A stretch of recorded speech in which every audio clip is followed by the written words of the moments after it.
So next, coming to Bronsted-Lowry theory of acid and bases. What was the reason behind the limitations of Arrhenius' concept?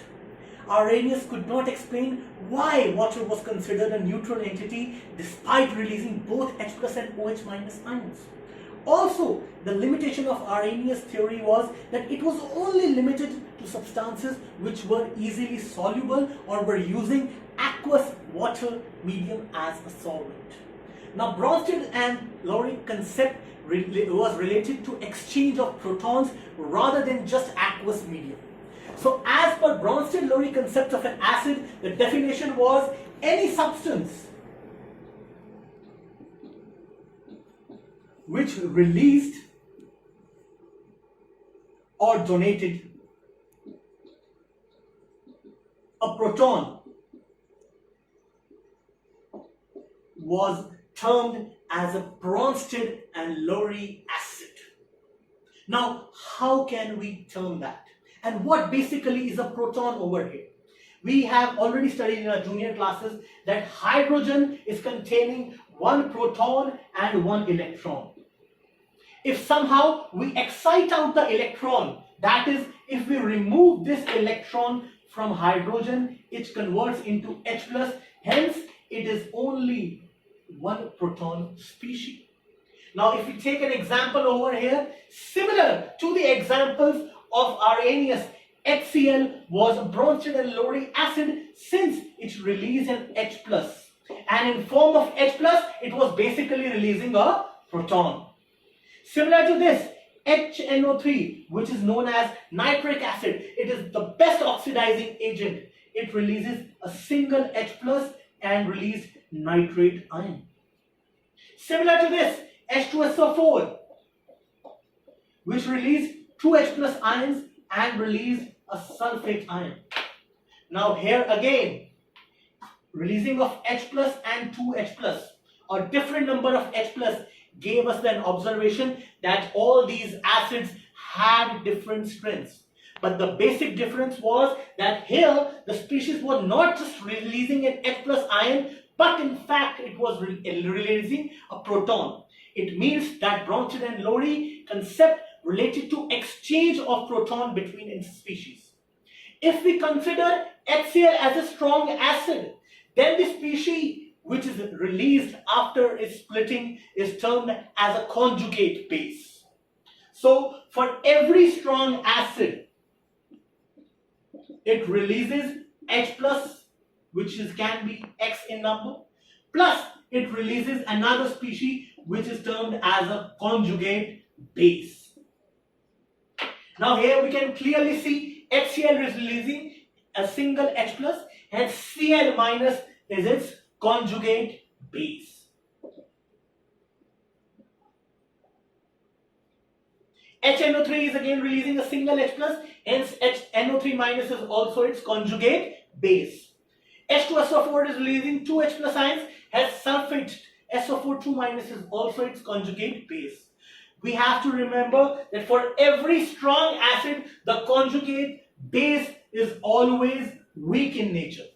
Similarly, if we study about a weak acid like oxalic acid, H2C2O4, it releases two H plus ions plus gives us oxalate ion.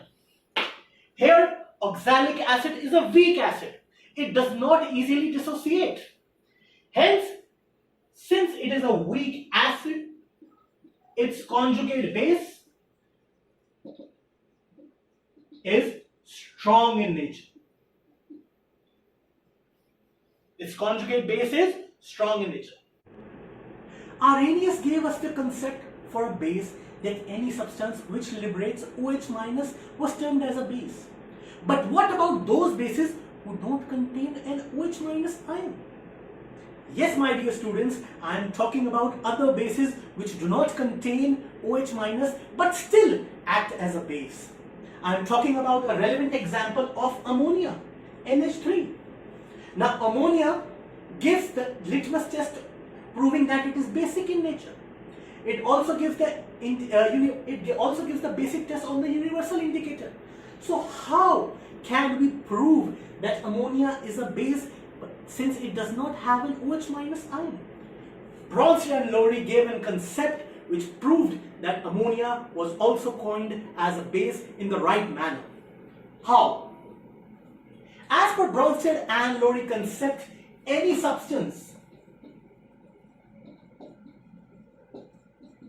that accepted a proton was termed as base.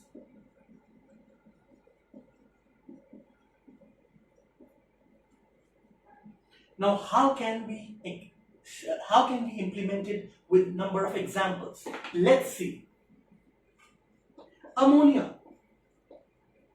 As we know, ammonia is basic in nature, but it can easily gain an H plus ion to form ammonium ion and rightfully called a Bronsted base.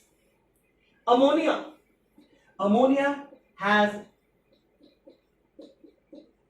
3 H bonds along with a pair of lone pair. It can form a coordinate bond along with H plus to form NH4 easily. Hence it is termed as a Bronsted base. Any species which has ability to accept a proton was coined as a Bronsted base. So moving on, we have to study about the conjugate system in bases as well.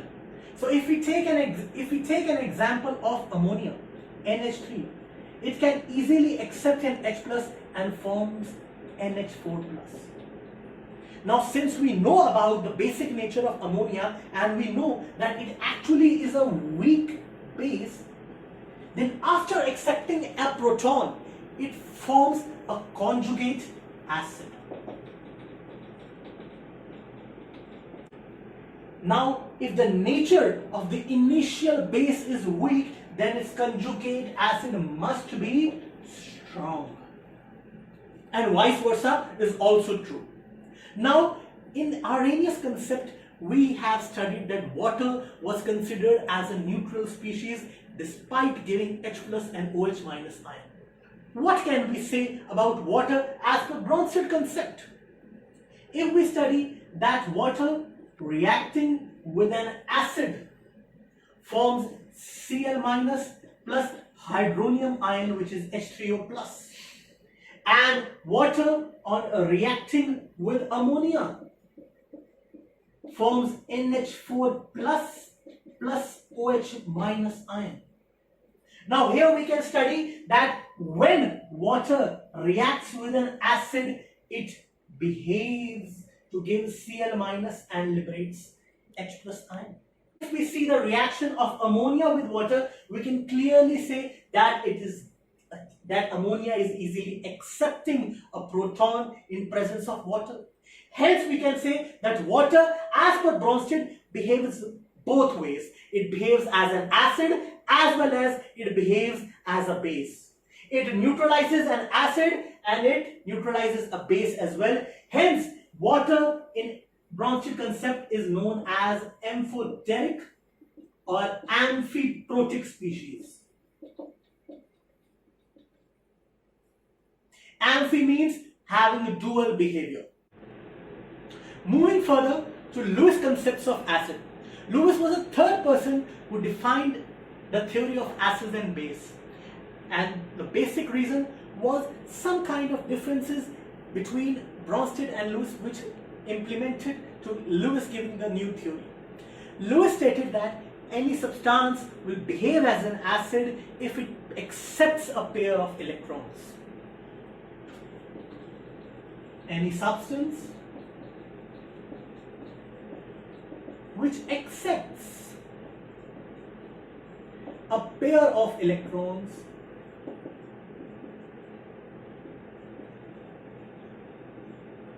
was termed as a Lewis acid. Now, how can we relate to that? Examples such as aluminium chloride, BF3, are common examples of such compounds. Now, how can we relate to that? Making a Lewis dot structure of aluminium, we can see that aluminium has only 3 valence electrons, Chlorine having 7 electrons forms a bond with aluminium.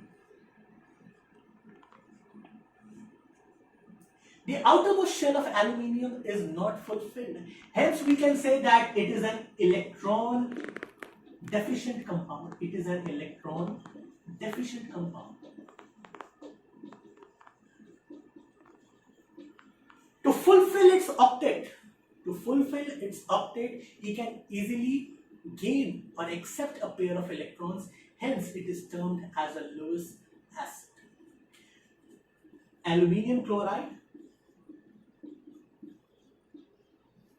when added with Cl minus, can easily form AlCl4 minus. It can readily accept.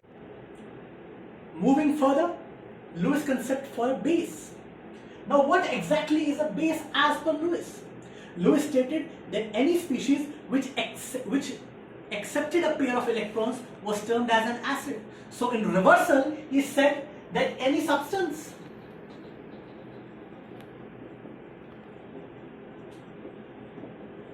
which donated a pair of electrons was termed as a Lewis base. Now, how can we judge that? What are the prime examples of that? If you take an example, ammonia. We had already studied that ammonia contains 3 bond pair and 1 lone pair.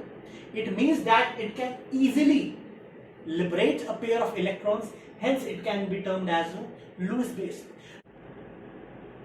Now, moving to another question. This question is definitely one of the prime suspects in inorganic chemistry, which will be studied further.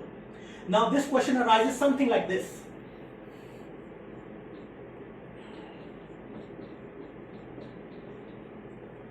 Is this compound an acid or a base, and what is its acidity or basicity?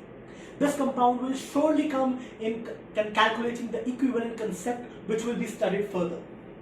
Now, the first primary mistake that a student does, that he sees the OH minus or the hydroxyl group and he makes thinking of the Arrhenius concept that this might be a base. But this thinking will lead to only an incorrect answer, my friend, because actually this compound can be written as H3BO3, which is our orthoboric acid. Like most of the acids are liquid in nature, are easily soluble in aqueous medium, boric acid is a white translucent solid. It is different from other compounds.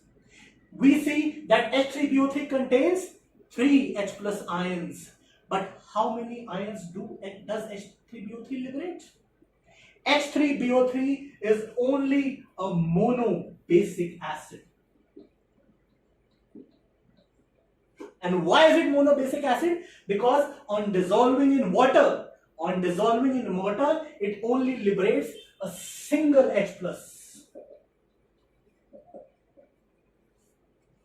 And since it is liberating a single H plus ion, it is termed as a monobasic acid. So first of all, BOH whole thrice is not a base despite having OH.